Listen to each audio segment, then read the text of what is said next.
I'm from Connecticut. I was in a long-distance relationship with a girl from Georgia and would often make road trips down to visit her. I don't really mind. I love road trips. I've driven across the United States and back, all on my own. There's just something about traveling the highways of the US by yourself that's just so freeing. To save money, I would sleep in my car. It's not so bad. It's basically camping in a metal tent. Makes you feel like you're really roughing it. I just recline the seat back, keep the key in the ignition just in case, and doze off. I don't put anything up to block the windows for privacy. Maybe I should have. The trip down south is a comfortable 2-day drive. My stop would usually be somewhere along the Virginia-North Carolina border. So for my previous trip, that's exactly where I stopped that night. Rest stops were often less trafficked and thus quieter than truck stops. Normally I would have stopped at a Love's, but I was so tired that I settled for the first rest stop I saw. It was oddly vacant that night, with only a couple lone cars sitting forlorn under the amber street lamps. Most likely travelers with the same idea as myself. I pulled into a parking spot away from the others, under the shadow of a tree and far from the street lamps. I figured I would have more privacy there as opposed to being bathed in light. So I did my usual thing, locked my doors, opened the window just a hair for ventilation, kept my key in, reclined the seat, and went to sleep. I was never interrupted on any of these car camping nights, so I never suspected anything on this one. Then a sharp tap woke me up. At first I thought I had heard it in my dream. I opened my eyes, a bit confused. Since I was leaned back, I was facing the ceiling and couldn't see anything. I hear another tap, like a tiny object hitting a hard surface. It came in an irregular rhythm. Was it raining? Was water dripping onto my windshield? I'm under a tree. Maybe something fell from the branches. Maybe a squirrel or a bird has dropped something. What if a squirrel was climbing around my car? Or what if it wasn't an animal? The thought occurred to me that it might very well be a person poking around outside. What did they want? Were the doors locked? Yes. The keys were in the ignition. I can leave in an instant. Still, I lay there, completely still, pretending to be asleep. Pretending I hadn't heard anything. Hoping whoever it was, they would leave me alone. It was better to not find out. I was too afraid to find out. It was better to stay here in blissful ignorance. Still, the tapping continued. I had to do something. There was no way I was just going to stay there. I had to look. My heart was pounding.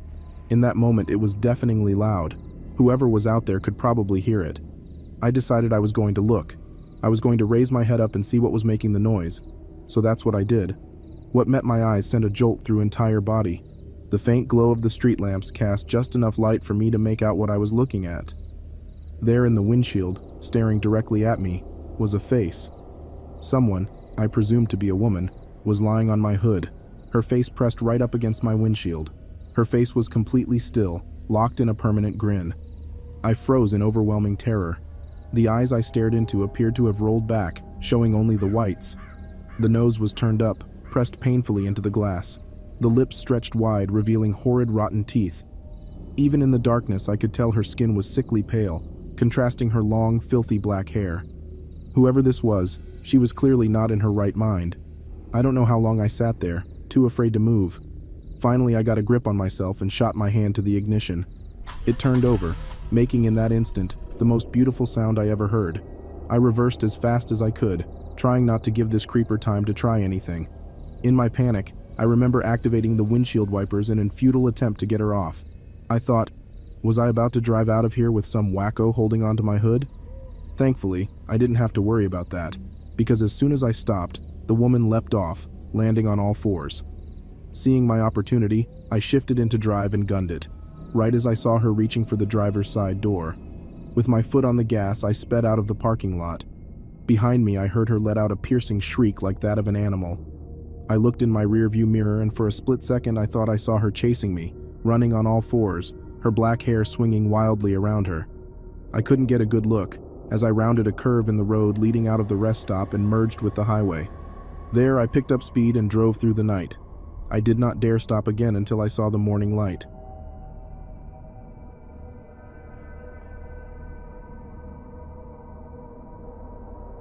I was about 8, and my mother, my little sister, and I were taking a road trip across Wyoming. This wasn't unusual, as we had family living all across the state, and my mom loved piling us in the car and driving. My memory of this event is patchy, and I remember it more for the way my mom reacted than for the event itself. I don't remember exactly where this was or where we were headed, but anyone who has ever driven through Wyoming knows that the roads are mostly deserted. We had been driving several hours behind an older green and white truck. We were approaching a gas station, and I remember my little sister being so excited because she wanted to get those little bottles made of wax that had juice in them. The green and white truck pulls into the gas station and we follow. We use the restroom, get some snacks, my mom fills up with gas, and we get back into the car and back on the road. A little time passes, and my mom asks, "Is that truck behind us the same one that we followed into the gas station?" I turn in my seat and confirm that it is the same truck. I sit back down and continue gorging myself on snacks, but I sense that my mom is uneasy. She keeps looking in her rearview mirror and watching the truck. It was a long drive to the next gas station, and along the way, the truck behind us would speed up and get dangerously close to us, and then back away a little. After a stretch of several miles, we were nearing another gas station. My mom adjusts her mirror so she can see us in the back seat. She says, "I'm going to pull into this gas station and open my door like I am getting out. I don't want you two to open your doors. Don't get out, just sit tight and hang on." I thought it was strange, but the look in her eyes scared me a little. My mom is a calm person, but she has this presence about her that makes you aware that she isn't to be messed with. All my friends throughout the years have been a little scared of her, which is odd considering she is just over 5 feet tall and about 100 pounds. Anyway, we pull into the station and up to a pump. My mom adjusts her mirror to see behind us and opens her door with the car still running. The green and white truck pulls in and parks just to the side of the turn-in. The driver pops his hood, gets out, comes around to the front of his truck and props his hood up.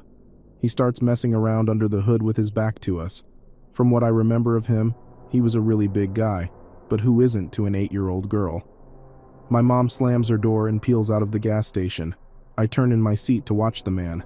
He turns around like he was startled, looks right at us, quickly closes his hood, even though he has only been looking in there for a few seconds.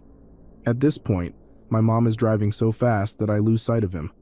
I was terrified, and I knew it must be serious for my mom to drive like this.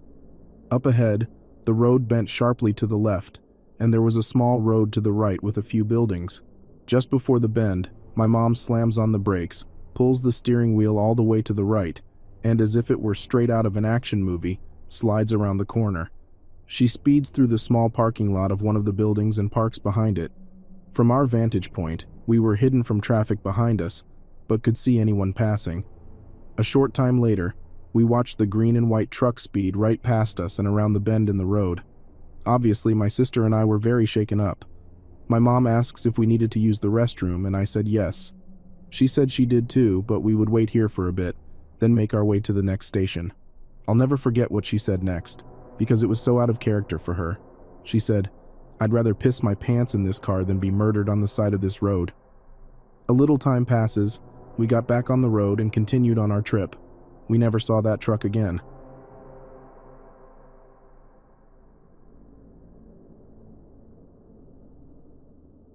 This past September, I had taken a road trip down to Myrtle Beach with my family. It was myself, my mother, my sister, her husband, and their 2 kids. We had used my car and both my sister and husband's car to transport everything and all of us. We had rented a beach house for a little over a week, had a pretty great time. I was in the middle of a difficult point in my life and struggling with employment and being in between jobs, and having just started 2 new jobs fresh. I was a little low on funds and worried about making my car payments and the like, so I opted to head home 2 days early with my car so I could try and get more hours at work. My family expressed being nervous as I planned to leave after dinner and drive through the night to get home. I consoled them that I'd be okay to be up all night and I'd head straight home and only stop for gas and food as needed. I'm an excellent driver, a tad impatient, so I tend to go until I absolutely had to stop and take a break. However, this would be a 12-hour trip and I knew I would need breaks, so I made a point to stop at every rest stop to at least get out and stretch, so I stayed awake and didn't get too sore. Going through West Virginia, I'm sure you guys know how secluded their rest stops and visitor centers and the like are, especially when you're heading north from the south, going through the mountains. I stopped at a visitor center because they advertised having a fast food joint, and I had to piss like a racehorse. This was sometime very late at night, maybe 1 to 3 a.m. sometime. Side note that sent shivers down my spine after what happens. I like to drive barefoot. So I pulled in, noticed the buildings with fast food were closed, so I drove around the lot and parked under a streetlight in front of the visitor center so I could use the restroom. Leaning out of my car door, I took my time putting my shoes on to walk inside, having looked around and not seeing anything out of the ordinary. I checked my phone and grabbed my wallet before standing up to walk in, making sure my car horn beeped to signal my doors were locked.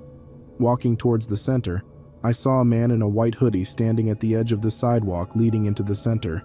I didn't think much of it, until I passed him and got an off vibe.